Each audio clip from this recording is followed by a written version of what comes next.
All right, good morning, everybody, and welcome to this first session of the MS4 Forum on Minimum Control Measures 1 and 2. We're pleased to have with us this morning Kelly Curtis from the South Middleton Township, who's going to talk about their public education outreach and public participation and involvement programs. Before Kelly gets started, just a couple quick reminders. Do mute your microphone. If you have questions, type them in the chat box and we will deal with them as we can. If you have trouble seeing the screen, there are three dots at the top of your control panel, and there are selections for full focus or focus rather and full screen that will increase the size of the image there. Also, don't forget about the resource page link if you have a need for further information on any of the minimum control measures or requirements of the permit. And finally, you will be getting an evaluation survey link, and we do appreciate you filling those out. So without further ado, Kelly, are you ready to go? I am. All right, you're up. All right, thanks, Barry. So this morning I am going to talk about the MS4 minimum control measures 1 and 2, which are public education and public involvement, and we'll take it away. Let's see. So my name is Kelly Curtis. I'm the MS4 coordinator and environmental planner for South Middleton Township in Cumberland County, PA. If anyone isn't familiar with South Middleton Township, we're home to Boiling Springs, which is a beautiful little village that contains a lake that we call Children's Lake. We have the Latort Spring Run and Yellow Breeches Creek, which are both exceptional fisheries. So we have a lot of people that come into the area for fishing, for recreation. It's a really nice destination, and I'm really fortunate to work here. I've been in South Central PA for probably about 20 years and have always really loved the area of Boiling Springs. So it was kind of like a dream come true when I started working for the township and doing what I do now. So a little bit about South Middleton Township's MS4 permit. We are a new individual permittee. And when I say new, I mean very new, because we've actually only had our permit for 5 days now. Our permit went effective on May 1st of 2021. The township applied for the permit back in 2017 as a new permittee. And there were some kind of kinks that we had to work through with DEP to get our permit up and running. And then, of course, COVID happened. So we had a lot of delays. But I started in 2018. And since then, I've been working on getting our program up and running. And now I'm happy to say that we finally have an MS4 permit and we can get rolling.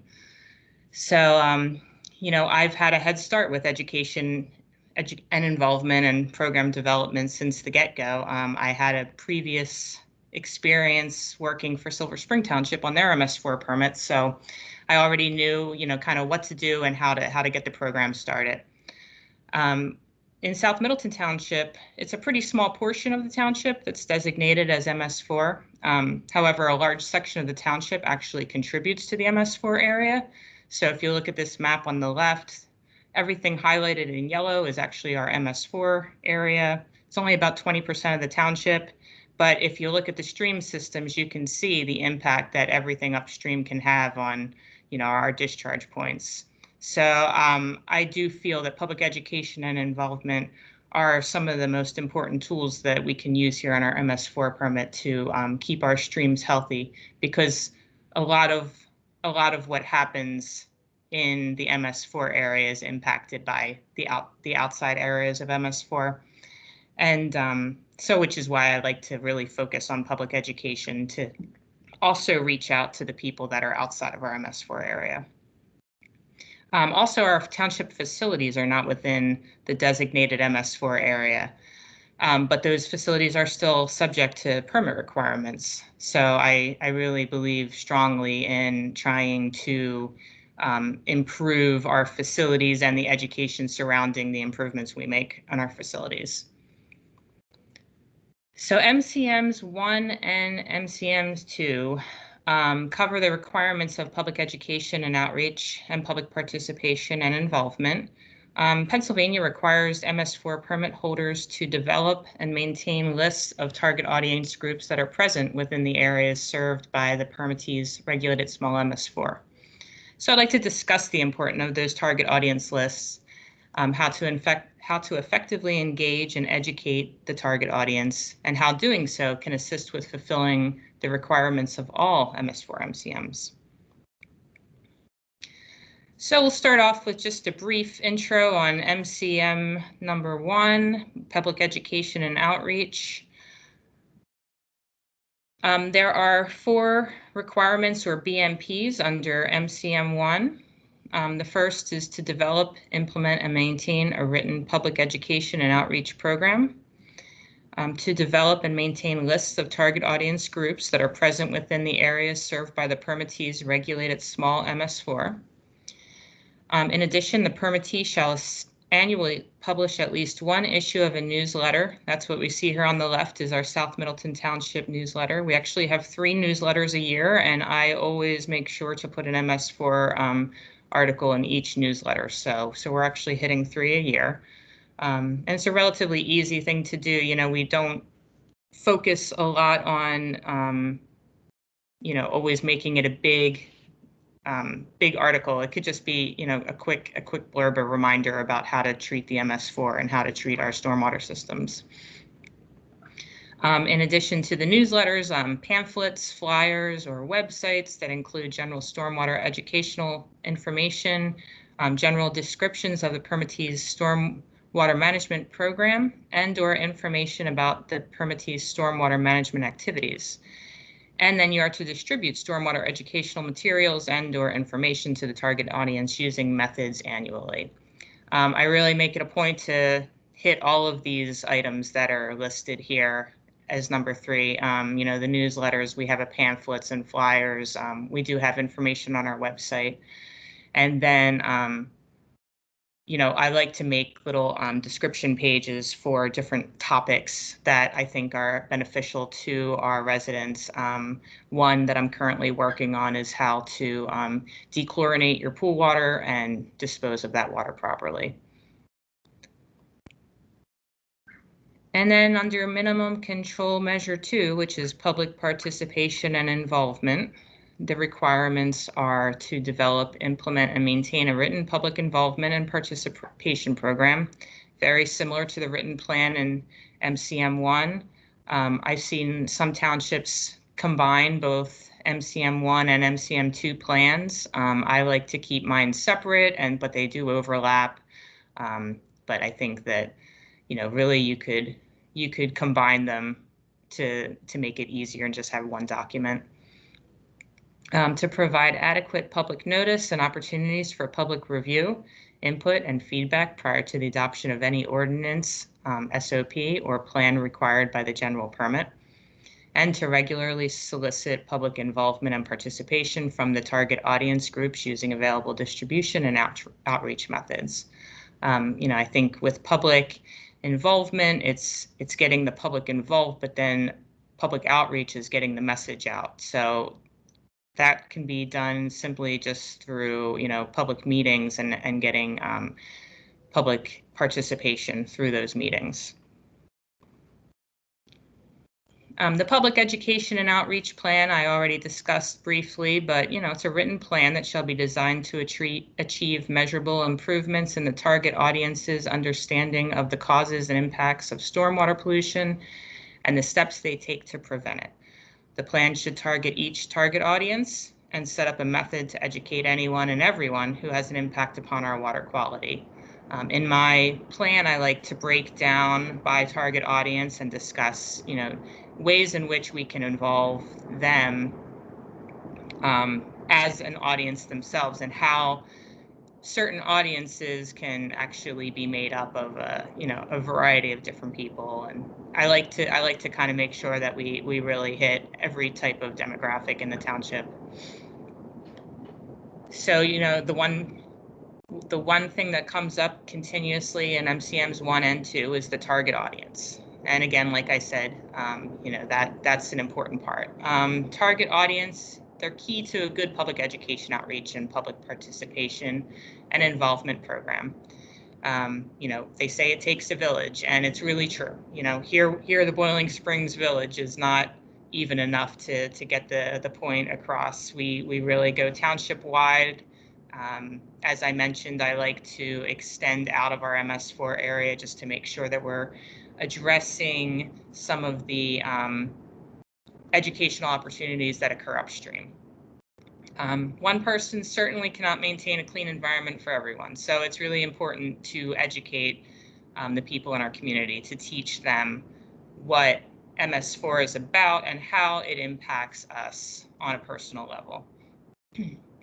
I like to view the target audience as my team. That team helps me meet the goals of the MS4. They can be really, really great resources, not only, just to meet our permit, but to actually see the MS4 as an opportunity to ensure that our waterways remain clean for generations to come. So in developing the target audience, as I said, I feel that everyone really should be part of the target audience. And I always ask myself some questions like, who does MS4 and clean water affect? That's everyone. When is the right time to educate and engage? Always and often. I use every opportunity, whether it is just a resident calling in for information, an interaction with a developer, discussion with a local business. There's always an opportunity. Not that I have to sit there and discuss MS4 in great depth, but even just a mention, it's constant education just through conversation.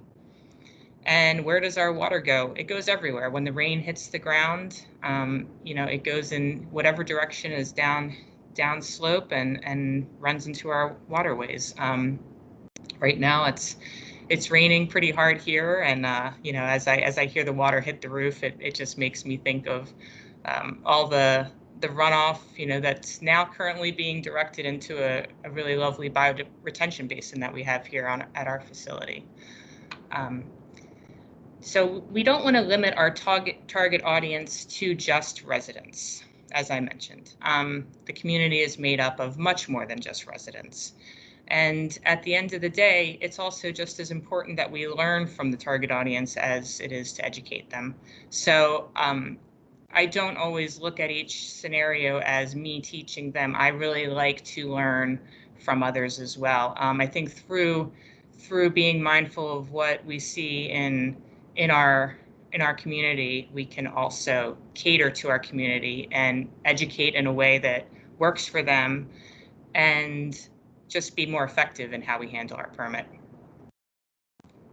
So one thing I always like to think about when I'm thinking about how to develop my target audience is the song from Sesame Street. I used to sing it to my kids. And who are the people in your neighborhood? They're not just residents, they're the people that work there, they're the people that you meet when you're walking down the street. So I like to kind of take it as a simple approach as, who are these people?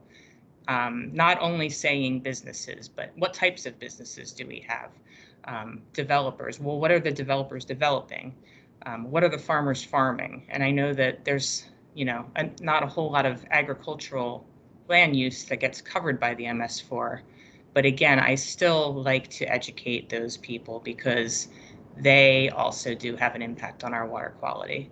So I've spent a lot of time speaking to local farmers about some of the programs that we do here under MS4 and how they can become a part of that. Or, just helping others learn about the resources that they can use to improve their land uses. Here is my general example of a target audience list. I won't read the whole thing, but if you go down, you see a number of different types of businesses, organizations, and individuals. We want to hit all age groups, the people that are in their prime working, buying houses. Of course, they have a lot of impact on the MS4, but their kids and, school groups, those are, the children are the future. So we want them to also learn and be able to take this knowledge with them as they grow. And, as we have businesses and different organizations kind of coming and going in the township, it's always important to keep them abreast of MS4 issues as well and how they can become a part of the program. And so the reasons to educate the target audience are to ensure greater support and compliance with your MS4 program, and to create environmental stewards for the future of your community.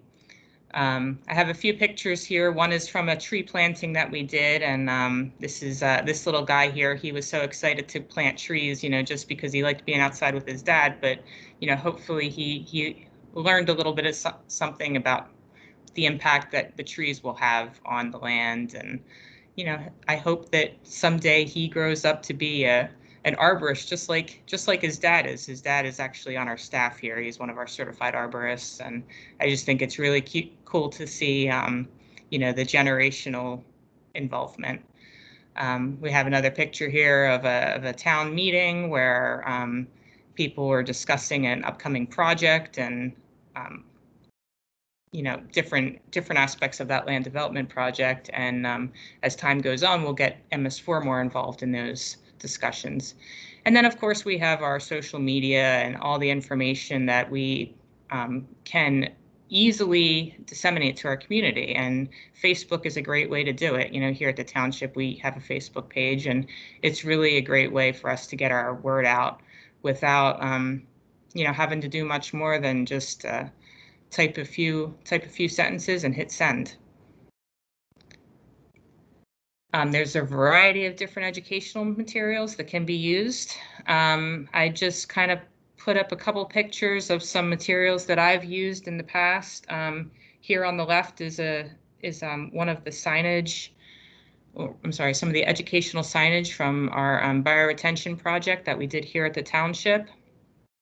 And there's really, even if you don't have the ability or staff in your municipality to develop your own materials, there's a lot of information online.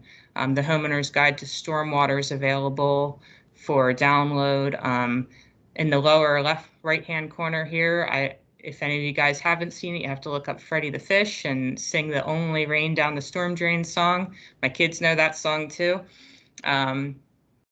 All of these things are great. I think it's so good to be able to speak to all of your audiences in any way that works for getting your message out. And we encourage public participation because it's an important step in any planning process. The public participation can be a process that directly engages the public in decision making and gives full consideration to public input in making that decision. And we like to give the public the opportunity to be involved so that they can be a part of the solution. This is another picture from one of our tree plantings. These are actually my kids here, so I get them involved just as much as I do any of my residents and any of our other target audience. And we like to do this stuff as a family, and I think that that's another great way to relay this to your residents, is that being a part of the solution can be something that brings your family together. If you can use some of these volunteer efforts as ways to get your family together and working on something, I think that's a great and beautiful thing. And I always like to encourage families to get involved together. Here at South Middleton Township, I really like to take any project opportunity as an opportunity to lead by example. And I really like to take a project and try to hit every single MCM throughout the whole process. These are some pictures of our bioretention project that we had here at the township. We had put in a new salt shed, which is the big, large green building on the far right picture. And in placing that new salt shed on our property, I wanted to address any stormwater runoff that may come from that salt shed. So I applied for a South Mountain Partnership mini grant to turn our stormwater basin here at our township building into a bioretention facility. So we started off with just, applying for the grant, and then I used this project as an opportunity to get some public involvement. And so you can see I had volunteers come and help with the planting. We planted over 800 different grasses and perennials and a couple shrubs and trees in our basin, which is over 5,000 square feet. And then I also installed educational signage in 2 locations near the basin. And we have a walking trail that goes near our facility here. So anyone on the walking trail can stop and look at the educational signage and learn a little bit about what we're doing here at South Middleton Township to improve water quality and how that affects our MS4 permit and how it affects the Yellow Breeches Creek, which is just a couple hundred feet away from that point. And also how some of what we do at the township can negatively impact water quality if we don't take these measures to make sure that we are treating our water. So so I really love this project. We just finished getting the signage put in place here a few weeks back. I feel like I was able to hit every single MCM in the production of this project, and I'm really proud of it. So if you ever find yourself in South Middleton Township, feel free to stop by and check it out. Again, another project that we did here at South Middleton Township. This was actually, I was very lucky to start here and be handed a project right away. I had a group of Eagle Scouts who were interested in implementing a stormwater marker program, which we did not have yet here at the township. But the boy on the left here, he got his Eagle Scout badge by completely creating this project on his own, with a little bit of help from me with my mapping and some of my input as far as where good locations would be. But they raised the funds to do this. They motivated other scouts to assist with the project.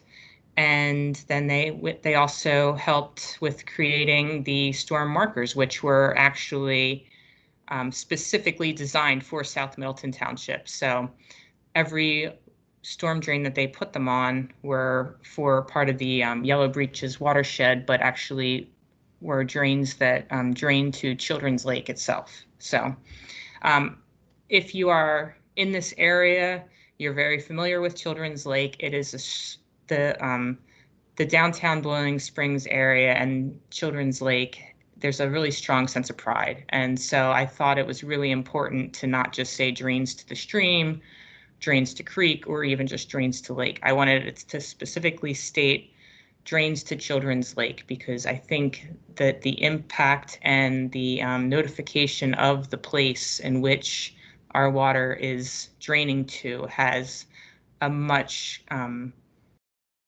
people are just much more in touch with that and they really relate to that. So it would be much more impactful.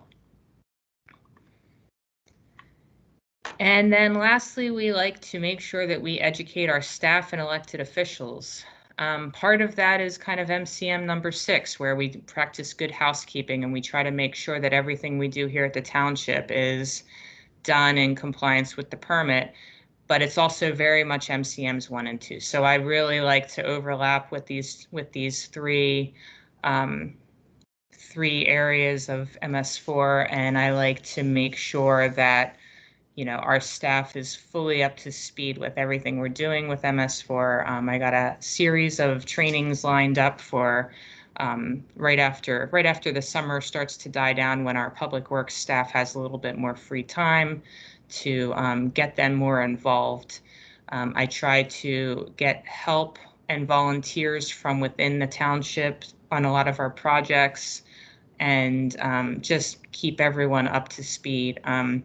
We have a community that is very interested in our environment, and it's really wonderful. I have supervisors that call to ask questions, and when I talk to our township supervisors, I can continue to educate them just on a personal level. I can, go to meetings and speak to them so that they understand the importance of MS4, not only from this unfunded mandate perspective, but also from the general idea of our water quality impacts our environment and our livelihood.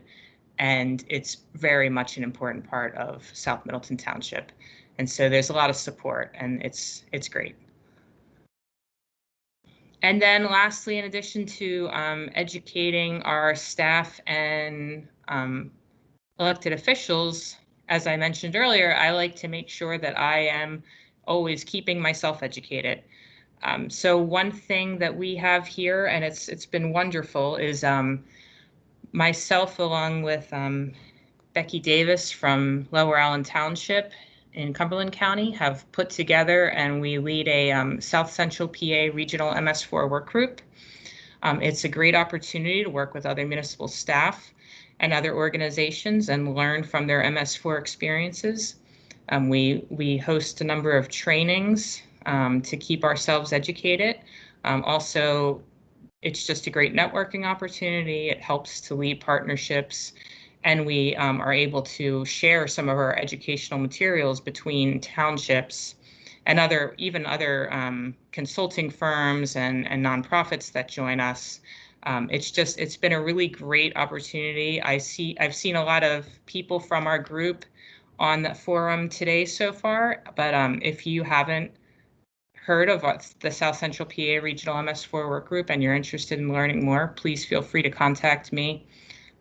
We meet quarterly. We have over 30 members at this point. We've made it since 2019. And it's been a little tough the past year in that we haven't had a whole lot of time to discuss things because of COVID. Zoom meetings can only take you so far and get you so much involvement, but we're really looking forward to having an in-person meeting in July. It's going to be outdoors, and it's going to be here at South Middleton Township. So please feel free to reach out if you'd like to get placed on our mailing list, and we can all do MCMs 1 and 2 together. So if anyone has any questions or comments, I'm happy to answer. Again, here's my contact information. You can email me, call me, check out our website. I'd love to have the opportunity to discuss MCMs 1, 2, or any of them for that matter with anybody. So thank you. All right. Thank you, Kelly. We have a few questions here. Let's see here. Let me get over here to the chat box. We have a question here. What are some of your measurable goals for the permit cycle, and how will you determine if those goals were met? So measurable goals. I think, so like I said, we've only had a permit here for 5 days, so we're still working on our plan and getting it all really written to exactly how we want, and wording it as measurable goals. I think off the top of my head, I would say just trying to meet a series of different target audience members. I would like to try to hit 75% of my list every year. And like I said, I feel like a lot of those members may overlap. You might have school groups that also they have family members. So if you send information to a school group, hopefully they'll send that information on to their family members. I feel like if it's done properly and consistently enough, I can hit a number of my target audience members by a few different means. But just to make sure that I do hit those members and get as much information out as possible on a consistent basis is probably going to be one of the main goals of the plan. Very good. And I think there may be some links to some of the guidance documents on measurable goals for the various MCMs on the resource page. Another question here, how does South Middleton pay for its work on minimum control measures 1 and 2? Right, so currently we don't have a fee. We just pay out of our, general fund. I pretty much handle every aspect of MS4. I have a pretty broad background, so I'm able to do a lot of the mapping and design work for our signage and pamphlets. So right now it's just the township paying for that through my salary and then a budget that we have set up for any MS4 expenses. At this point, we don't have any plans to implement a fee. That may change, of course, once we start implementing our PRP projects, but currently just general fund. Okay, we have time for some more questions. So if anyone has any, do type them into the chat box. One thing I wondered about was whether or not there were Freddy the Fish T-shirts available. That would be great. I really like that. I've not heard of Freddy the Fish is great. I just found it one day when I was searching MS4 educational information, which you can Google a couple words with MS4 in it, and you'll find a ton of stuff. But that's one that always stuck with me. I kind of think it's really cute. So yeah, and if someday we get some money to make some T-shirts, that would be cool. Another one just popped up here. What pollution reduction PRP projects is South Middleton considering? We have two or maybe it's three bioswales proposed, and also a bioretention basin, and then we have one stream restoration. So if you're familiar with Boiling Springs, you'll know about the bubble. And so the bubble is where the water actually bubbles out of the ground and then feeds Children's Lake. And from the bubble to Children's Lake, there is a little race that runs from point A to point B. And it's also part of a park area, and it gets visited a lot, but I think there's a little bit of erosion that's starting to occur as a result of all of our stormwater that feeds up to the bubble. So we're looking to possibly implement a stream restoration project there. So we have I think it's 5 different projects proposed in our PRP. However, our loading reductions far exceed the amount we need to reach by the end of our PRP cycle. So it gave us a little bit of freedom to choose the most appropriate projects. And another one that kind of ties into both those previous questions. How does the township, does the township have a plan for how it's going to pay for the PRP projects? Right. So again, right now we're looking at just paying for it out of our general fund, and then in addition to that, trying to obtain either grants or some type of funding.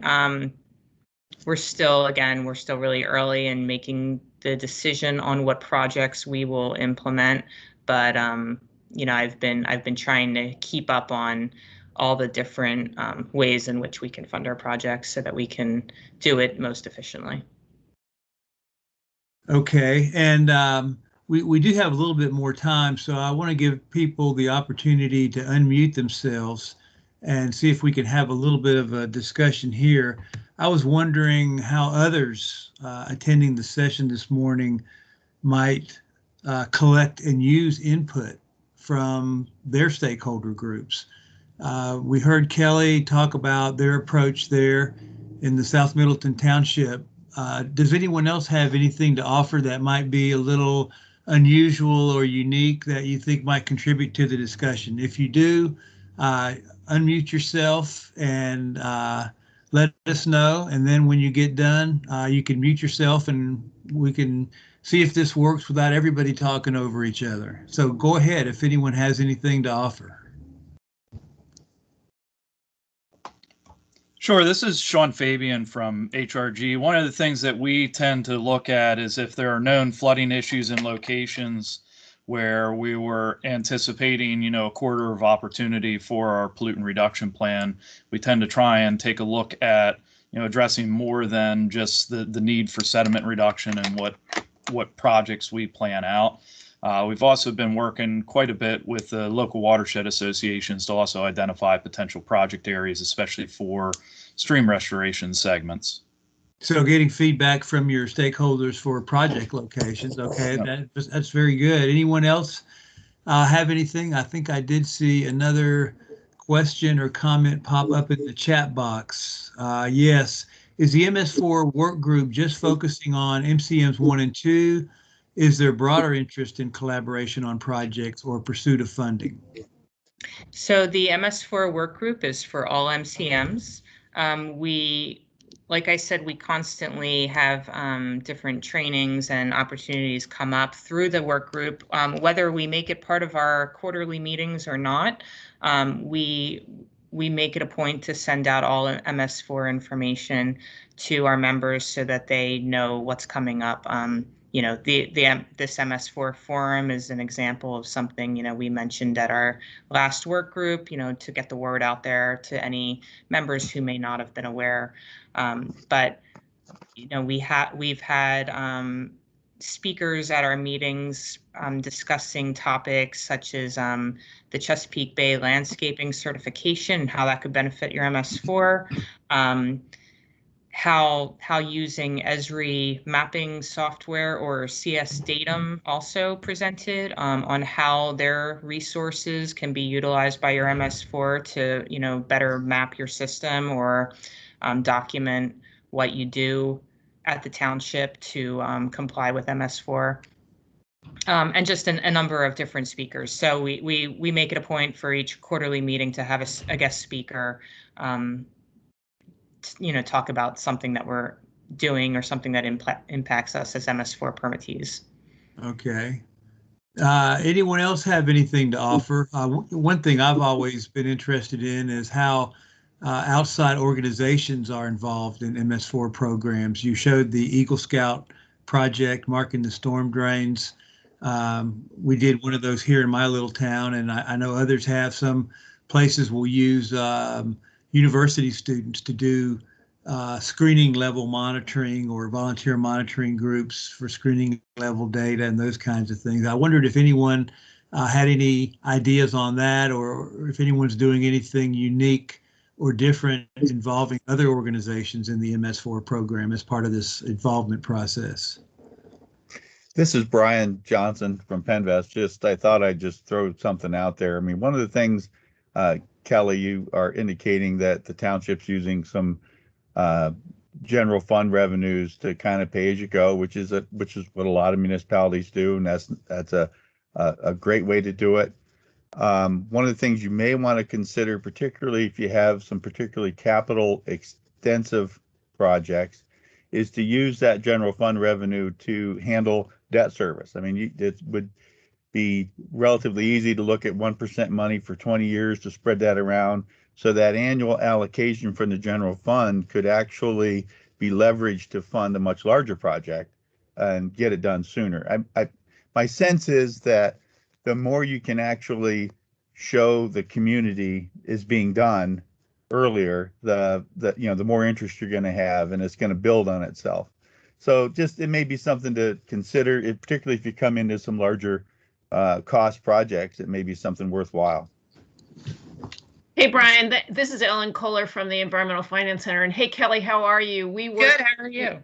Good. Hey, we worked with South Middleton a few years ago, and just thrilled to hear about all your progress. Brian makes a great point, and maybe it's also something that could be a point of discussion with the South Central Regional MS4 group, because those, larger PRP projects can be sort of cost effective, and that's pretty cheap money that Penvest has available. And so, that could be a great strategy, even if it's just in the short term.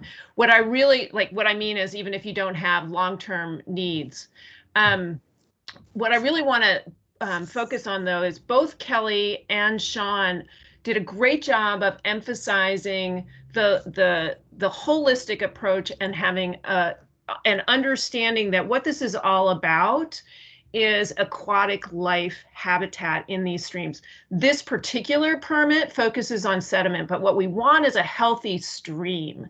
And so your program really should be focusing on that healthy stream. The next permit cycle may focus on a different pollutant because that pollutant may be now the larger cause for our aquatic life challenges. So that's a really important perspective to bring to not only your public outreach work, but generally to the work that you're trying to do on your MS4 permit.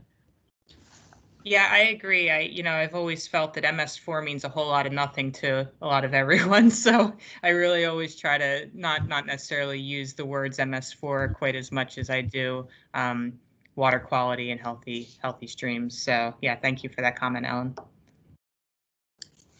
Very good. Any other comments or input? This is a good discussion here. I know, Ellen, you're going to be on tap later for discussion on financing projects and so forth. I encourage everybody to tune into that as well.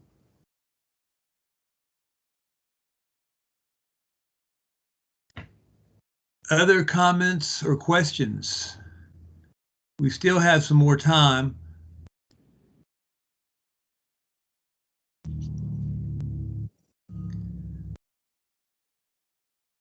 I'm hearing kudos and crickets. All right, if there are no further comments or questions, we thank you, Kelly, and those of you who contributed questions and comments to this session. I think it was really good. We will terminate the session now. Again, I do want to remind you that you'll be receiving a link for an evaluation survey later on, so please do fill that out and send that in. You've got the links for the session starting at 10 a.m. So we've got a little bit of time here for a break. Check your email and tune back in at 10 a.m. for the next group of sessions. So thanks again, Kelly, and we'll see everybody at 10 o'clock. Hey, Kelly, this is Ellen. Can we circle back about that South Central work group? We'd love to, if there's anything we can do to help you guys out, we'd love to partner with you. Yeah, no, that'd be great. Yeah, you know how to get me. Okay, awesome. Great. And So, Kelly, I'll just add, that may be even more important with all this federal money coming in in the next years or so. right. To the extent we can help you tap into that, and if there's match money necessary, we're living in an exciting time for this kind of stuff. So let's keep our ear to the ground. We'll try to help you, keep you informed, and keep your eyes open for this stuff too. Yeah, really good point, Brian. The potential for new stimulus money seems to be very high, so people should be getting their wish list together and be ready if the word comes down. Very good point. That's key. Be ready. Be ready. Thanks again, everybody. Thank you.